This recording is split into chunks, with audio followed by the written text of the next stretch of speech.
Nicole, vous pouvez m'expliquer ce que vous faites là? Alors là, je suis en train de vider les poches d'huîtres vendables qui vont être commercialisables, Oui. que Guillaume m'a ramené du parc pour les calibrer.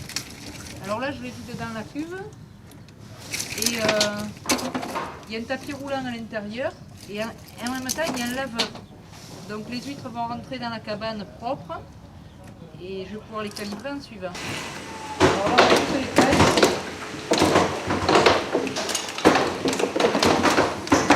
Alors en même temps, on sort, vous voyez, il peut y avoir des parasites dessus, ce qu'on appelle les cracoïs, c'est des balanes. Et quelques coquilles, ou des fois elles sont pour les parcs. C'est très rare à ce stade-là, vous voyez, on en trouve quelques-unes. Voilà, là on a... Si on a laissé pour le consommateur, après pour ouvrir son huître, c'est beaucoup plus difficile. On sort en même temps celles qui ne sont pas vendables, qui repartent elles au pas. Et ensuite, on va les mettre à la claire. Les pas vendables pour vous, c'est quoi? Elles sont pas assez grosses là? C'est ce qui est le rebut, voilà, c'est pas assez gros. Vous voyez? D'accord. Voilà, ça c'est trop petit, ça, ça va. Donc celles-ci, on va les remettre au pas. Et on va les laisser pousser encore 4-5 mois. Et on pourra les remonter à l'été, quoi, à peu près. Alors là, on fait à la main. C'est vrai que nous, avec le temps, on a le coup d'œil. Mais quand on apprend à quelqu'un à calibrer, on y apprend toujours à calibrer au départ visuellement, mais à se contrôler de temps en temps avec la bascule, parce qu'on a des normes de poids à respecter. Une huître, vous voyez, dans un calibre comme le 4, par exemple, oui. une huître comme ça doit faire entre 55 grammes et 65 grammes pièce. Alors, bon, c'est vrai que nous, on a le coup d'œil, mais pour les jeunes, comme ça, quand ils viennent apprendre avec nous, de temps en temps, on leur dit tu prends 10 huîtres, tu vas les contrôler pour voir si elles font le poids. Il faut qu'elles rentrent dans cette tranche de poids. C'est les normes AFNOR, c'est obligatoire.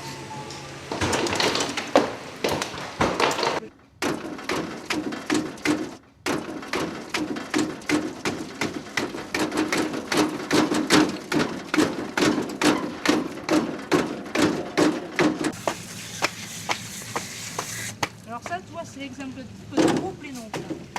Ouais. Ça, c'est un plénon qui a bien capté. Et puis là, oh là là, le pierre. Ça, t'as pas fait exprès. Ça, tu vois, c'est aussi signe que c'est l'heure de les taper. tu vois, elles grandissent, Oui. mais elles vont se gêner, elles ont plus Tout d'espace. à fait, ouais. Et si on attend trop longtemps, en plus, quand on va les taper, on va les casser. Ça, c'est l'exemple que c'est l'heure, quoi. Mais bon, des années comme ça, il n'y en a pas tout le temps, quoi. Ça, on en voit beaucoup. Quand on trouve des oursins comme ça en quantité, on est sûr que l'eau est très saine. C'est un signe de, comment dire, de bonne qualité d'eau. Cette année, on en trouve beaucoup. Par contre, on trouve autre chose, c'est beaucoup, tu vois, de ça là. Tu vois les petites étoiles de mer? Alors ça, c'est un fléau. Tu vois, il y en a là, là. Parce que là, elle mange les... Ça mange les huîtres. Et ça mange les huîtres. Ouais. Et là, sur les pénaux, on en a eu en quantité. Alors quand elles montent sur les terres, comme ça, souvent, ça veut dire que... comment te dire, qu'elles n'ont pas trouvé assez de moules à manger dans les chenaux. Et que justement, elles sont obligées de monter sur les terres pour trouver autre chose à manger. Alors, bon, c'est vrai qu'il y a eu, tu vois, on a un bateau qui nous sort le sable en ce moment. Ouais. Là, et c'est peut-être parce que les moules sont un peu ensablées et qu'elles ne peuvent pas les consommer, qu'elles viennent consommer les huîtres.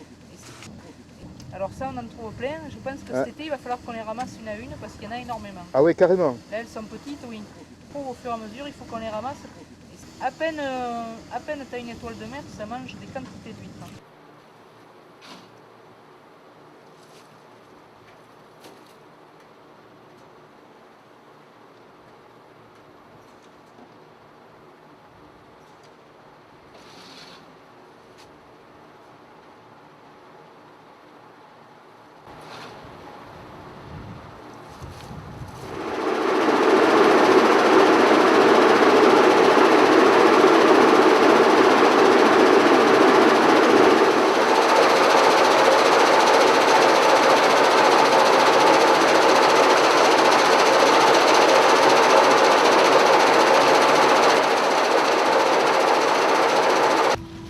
Moi, je me rappelle avoir vendu des huîtres dans des marchés couverts avec le banc aux normes, les installations, les certificats vétérinaires qui sont nécessaires.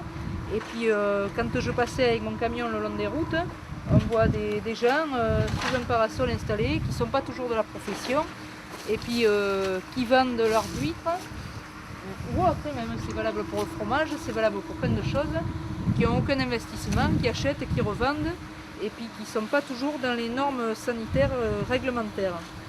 Et là, vous me disiez qu'il y a certains anciens qui n'avaient pas relevé le défi. Là, hein. Ah oui, pour la mise aux normes européennes, il y a quelques années, l'investissement était tellement lourd qu'il y a plein de personnes âgées qui étaient à 1 ou 2 ans de la retraite, qui ont trouvé qu'investir 10 ou 15 unités pour remettre aux normes un bâtiment, c'était un peu lourd à quelques années de la retraite, et qui ont préféré vendre leurs affaires en totalité ou revendre leurs affaires en éparpillé en vendant le marché, la cabane et les parcs indifféremment. D'accord. Et aujourd'hui, est-ce que les jeunes reprennent un peu le flambeau? Est-ce que c'est pas trop dur de s'installer? Eh bien, je pense qu'il y a quand même une génération là, qui arrive, qui a l'air décidée à reprendre, parce que c'est vrai qu'on est quand même une population en diminution dans l'ostréiculture. Il y a 10-15 ans de ça, on était, ou plutôt 15 ans de ça, on était à peu près 800 familles à vivre du métier. Et c'est vrai que là, on n'est plus qu'à peu près 400, c'est-à-dire la moitié. Et là, ça fait 1 ou 2 ans que dans les sessions ostréicoles, dans les écoles, il semble qu'il y ait quand même des classes un peu plus importantes. Mais des jeunes qui s'orienteraient plus vers de la production, peut-être pas de l'expédition au départ, mais qui pensent beaucoup à la production, avec moins d'investissement au départ. On trouve des affaires qui peuvent partir de 50 unités, mais bon, pas avec toujours du matériel au top et tout. Il faut plutôt compter dans les 80 et ça peut aller jusqu'à 100, 120 quoi. Ah oui, en effet. Mais ce qui monte beaucoup le prix, c'est le prix des parcs. Parce que le prix des parcs à huîtres varie entre, allez, on va dire une fourchette de, je vais parler en francs, de 3000 francs de l'heure à peu près jusqu'à 5000 voire 6000. C'est du foncier quoi, à ce niveau-là, c'est une valeur immobilisée dans la comptabilité qui pèse lourd quand même. Mais comment se fait-il qu'on vende ça dans la mesure où c'est une concession qui est normalement... Alors c'est un bail qu'on a avec l'État, avec la marine de 99 ans, mais on monnaie le travail qu'on a dessus. C'est-à-dire qu'on peut vendre aussi le stock d'huîtres qu'il y a dessus. c'est-à-dire l'entretien, que ce soit les toiles, les piquets que vous avez pu voir autour des parcs. Certains ostréiculteurs gravent les parcs quand ils jettent des huîtres au sol. Oui. Et bon, tout ça, c'est un coût. Et aussi, ce qui coûte après, c'est l'emplacement du parc dans le bassin. Alors on appelle première ligne, deuxième ligne, c'est-à-dire les pieds dans le chenal ou beaucoup plus haut. Plus on est près du chenal, plus ça coûte cher. Parce que c'est plus favorable pour le... C'est plus profond, c'est plus alimenté en plancton et il y a une poussée qui est plus importante. Plus vous êtes haut, plus l'huître met du temps à pousser, puisqu'elle est moins dans l'eau, elle mange d'un point. Tout ça, c'est une question de nourriture. Après, il y a une question de terroir, un peu comme dans d'autres zones agricoles. Vous avez certains endroits de l'île aux oiseaux, toute une moitié de l'île aux oiseaux qui est un peu chère, la pointe du Courbeil, le Courbeil, le banc de sable que vous avez entre l'île aux oiseaux et Arcachon, qui s'appelle le Grand Banc. Et ensuite, vous avez tous les parcs du Cap Ferret. Tout ça, c'est des parcs quand même qui coûtent assez cher. Et après, maintenant, se greffent tous les parcs du Banc d'Arguin, qui pour l'instant sont des concessions qu'on prend à la marine, mais qui dans quelques temps, je suppose aussi, seront monnayables pour des gens qui arrêteront, quoi.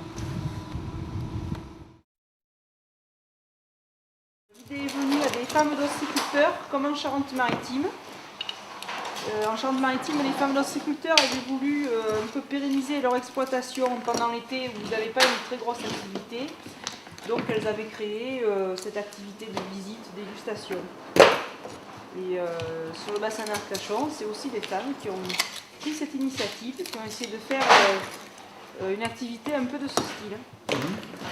Et vous êtes nombreuses à pratiquer cette activité? Alors bon, c'est pas que des femmes là, on va dire, c'est plutôt des exploitations qui ont décidé de faire ça. Ouais. Je crois qu'on est une quinzaine sur le tour du bassin, mais c'est plutôt, si vous voulez, on adhère à une charte de qualité en adhérant à la route de l'huître. Je pensais que c'était bien de revaloriser un peu le métier en expliquant ce qu'on faisait.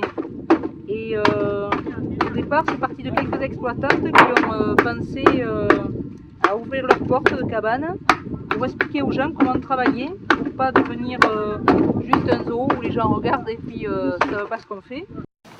Et vous avez noté une modification des relations avec les touristes Non, pas sur l'exploitation même, parce que c'est quelque chose qu'on a toujours fait. Alors donc on a adhéré à la route de l'huître parce que, si vous voulez, ça crée un réseau. Oui.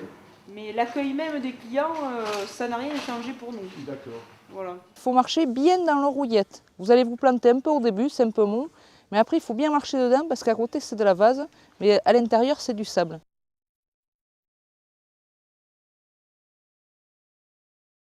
Que le début qui est un peu mou. Vous voyez, après, ça va. Hein. C'est le départ, quoi. Hein. Il fait pas froid comme hier.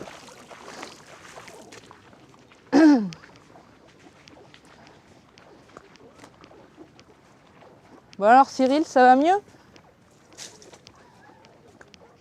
Hein? Ça va mieux Cyril? Ouais? Si tout le monde est là? Ouais. Bon alors si vous avez déjà mangé des huîtres, vous savez que l'été elles sont laiteuses. Pour nous c'est une période importante parce que c'est la période de reproduction. Alors il faut savoir que l'huître est hermaphrodite et qu'il lui faut une température d'eau de 20-22 degrés pour s'auto-féconder. Donc quand la température arrive à ce niveau-là, c'est souvent à partir du 14 juillet jusqu'au 15 août, à part l'année dernière effectivement où il a fait très chaud, c'est monté plus haut. Mais en général c'est toujours le même créneau, c'est 14 juillet, 15 août, fin août. Et alors là l'huître commence à lâcher son lait, elle s'auto-féconde dans l'eau. Et ensuite, cette laitance qui est fécondée reste 2 à 3 jours sur l'eau en suspension. Et ensuite, elle se fixe sur des parties noires ou blanches. D'où l'intérêt, vous avez dû voir des tuiles au bord des routes blanchies à la chaux. C'est un mortier qu'on fait, on trempe nos tuiles dedans avec du sable, de l'eau et de la chaux. Et quand elles sont bien blanches, on les amène sur les parcs à huîtres, on les met en cas-marteau pour que le courant puisse passer à l'intérieur et que la laitance puisse se fixer. C'est le même principe pour ce qu'on appelle les plénons. Alors nous, on a favorisé jusqu'à l'année dernière, on faisait que beaucoup de tuiles, de la tuile et un peu de ça. C'est vrai que la tuile c'est très lourd, c'est des tonnes dans les bras, c'est beaucoup de manutention. Cette année, on a dit on essaye autre chose. On arrête momentanément les tuiles, on les a gardées, mais on arrête et on passe à quelque chose de plus léger. Et l'avantage aussi, c'est que bon, le pléno, vous voyez, bon là vous voyez les dégâts de la tempête, normalement ils sont tous sur les tables, mais là il y a eu quelques coups de vent en septembre, et septembre-octobre, il y en a eu un en janvier aussi, et les plénos sont tombés. C'est pour ça qu'on les remonte au fur et à mesure. Hier on en a remonté une grande partie. Et alors vous voyez, tout ça, ce sont des petites huîtres qui se sont collées sur les lamelles, vous voyez là, qui se sont fixées. Alors ça, c'est des huîtres qui ont, vous voyez, à peu près 6 mois. Et ces petites huîtres, on va les remonter, on tape les lamelles et on décolle ce qu'on appelle le naissin. Et pour mettre ces petites huîtres ensuite dans des poches, comme vous avez pu voir, avec des plus petites mailles. L'avantage du pléno, c'est que quand on le tape, on n'a que de l'huître pure. Quand on gratte nos tuiles, il y a toujours un peu de chaux, le mortier qui se colle un peu à l'huître. Et souvent, on est obligé de les cribler. On a un crible à terre, ça marche par vibration avec de l'eau. Et on est obligé un peu de cribler nos huîtres parce qu'on aurait trop de chaux dans les poches. Voyez. Et bon, c'est pour ça qu'on a essayé de privilégier ça cette année. Et puis aussi, ce que Karine a dû vous montrer, des petites coupelles en plastique. Voilà. Ça, c'est les deux méthodes de captage un peu plus modernes. Il y a ça, et il y a aussi des petits tubes en plastique. C'est le même principe, noir ou blanc. Voilà. Mais on essaye de les toucher le moins possible pour que la petite pousse de calcaire puisse se faire régulièrement. En général, il y a 2 pousses dans l'année, une à l'automne et une au printemps. Et on essaie de pouvoir toujours laisser les huîtres au maximum sur les parcs pour qu'elles puissent garder cette pousse. C'est important. Vous voyez tout ce qui est sur des tables avec des poches, et on a des élevages au sol, comme vous voyez là. Alors ça, c'est important parce que l'élevage en demi-élevé, ça nous permet de beaucoup mieux gérer nos stocks et de savoir où on en est, surtout pour la comptabilité et pour le stock. Les poches, bon, on les monte, on les crible, on les fait bouillir, tout ça. C'est vrai qu'il y a des moments, dans l'année, on va les monter 2 fois ou 3 fois, on les dédouble, il faut les faire sûres parce que si elles se gênent, ce que je vous expliquais, elles ne poussent pas bien. Mais à chaque fois qu'on les monte, on casse un peu la pousse. Quelques-unes, pas toutes. Donc elles grossissent un peu moins vite, elles grossissent bien et tout en qualité, mais elles grossissent moins vite. Que ceux-là, on les laisse au sol, on les oublie un peu. De temps en temps, on vient tourner à la fourche. Quand il y a du mauvais temps, vous voyez que ça s'en vient un peu à la toile, on fait le bord des toiles et on rejette à la fourche sur les parcs. Et on n'y touche presque pas. Ça fait que c'est une huître pendant 1 an et demi, elle pousse. Et après, on les pêche, on les défait, on sort les petites, les pas belles. Et tout ce qui est joli pour vendre, là, au dernier moment, on le met en poche. C'est ce qu'on est en train de faire. On a commencé fin janvier, on les met en poche et c'est des huîtres qui seront bonnes à vendre pour Pâques. Et c'est vrai qu'en gestion de stock, c'est beaucoup plus difficile d'évaluer ce qu'on a en huîtres là, que là on compte, on a 100 poches à 7 kg par poche ou 8 kg par poche, on sait combien on a. Au sol, c'est plus délicat, il faut avoir l'habitude. Voilà. Quand on tourne les poches comme ça favorise à avoir une pousse régulière sur tous les côtés de l'huître. Si vous avez une huître qui est posée comme ça, elle va toujours pousser vers le haut à la recherche du plancton. Donc de temps en temps on les tourne et vous voyez la pousse se fait un peu sur tout l'arrondi de l'huître. D'accord, ça l'équilibre en fait. Ça les équilibre, ouais. Ça on le fait voilà, toujours en fin de grande marée, si vous voulez, de grands coefficients, quand ça va vers le perdant, comme on dit, quand ça va en redescendant. Parce qu'on sait que... Quand même, alors. Ah oui, on essaie sur les fins de marée, Guillaume le fait en général quand on détache comme ça, ou tous les deux, on se tourne 1 ou 2 rangs chacun, on essaie de le faire régulièrement. Puis après, il arrive une saison aussi où vous voyez ce vert sur les poches comme ça. Quand ça commence à pousser, là ça va, c'est pas inquiétant. Mais après, en mars-avril, ça a tendance un peu à étouffer les poches. Donc on le repasse dessous. Et dessous, ça meurt parce qu'il n'y a plus de lumière. Et ça permet d'avoir le dessus de la poche propre. Alors après, on le fait régulièrement, à toutes les marées, on tourne.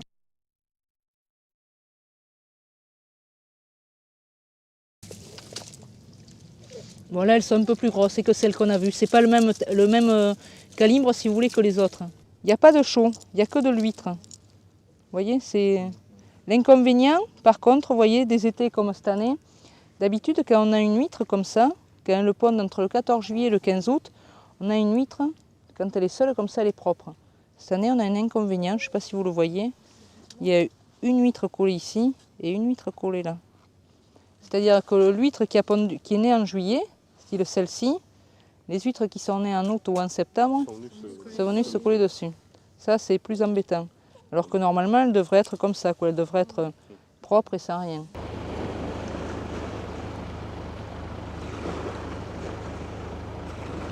Par terre, ça ne nous gêne pas. Hein. C'est vrai qu'honnêtement, ils peuvent ramasser. Alors là, alors, ils ouvrent les poches, ils se servent et ils ne referment pas la poche. Ou alors c'est comme ça, crac. Alors ça, c'est encore moins plaisant parce qu'ils volent les huîtres, ouais, mais qui bousillent la poche. Voilà. Mais celles qui sont par terre, bon. Ah oui, celles qui sont par terre, on n'est pas à 3 huîtres près. On en perd, nous aussi. Alors bon, les gens ramassent toute l'année, dès l'instant qu'ils disent bonjour, qu'ils sont aimables, ça va. Vous voyez qu'ils ne se plantent plus, ils ont compris. Hein.